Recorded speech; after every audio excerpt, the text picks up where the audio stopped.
That's so refreshing because I can't help but think that the courtroom is just one of those places that can be very intimidating and can turn what might otherwise be easy, like you talk about storytelling and, talking about the big game from the night before. It's very easy, in the company of those that we are comfortable with to share, and to storytell. And then all of a sudden, when we're thrust into a situation where the eyes of other people that we don't know are upon us, something happens. And I feel like there is such a connection between that dynamic and what actors experience when they go on stage every night. Could you speak to a little bit about that?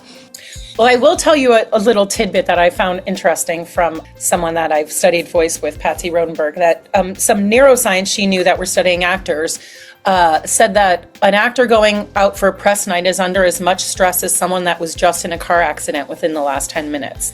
So having been in court myself once with a case I once had here in the city was the first time that this idea came to me. It was about 10 years ago. I was already a Linklater teacher, well trained in the best acting schools in the country, so grounded when it came to being in public, yet in that courtroom, the amount of stress that I felt, and even after leaving court, going home every night and thinking about the material and talking with my lawyer, was so surprising to me that I thought then lawyers would so benefit from this technique about how to ground themselves, because also very particular personality of even the judge in particular. So even if you're a great trial lawyer, every time you step into the courtroom, that judge is going to change the dynamic about how they command the space.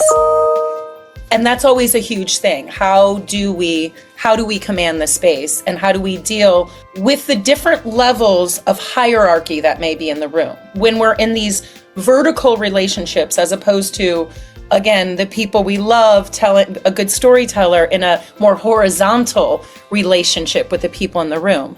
And so within that kind of environment, the amount of stress that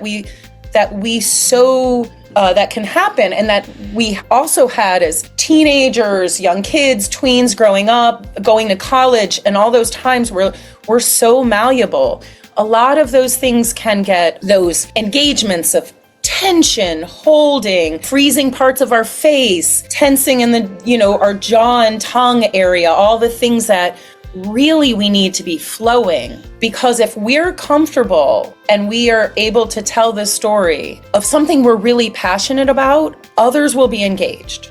Because when we are human and we are passionate, people can't help but look towards what is happening, right? So I can't imagine that could be more beneficial than a trial lawyer stating their case about why this is so important, and not just the case itself, but for the human beings in the room.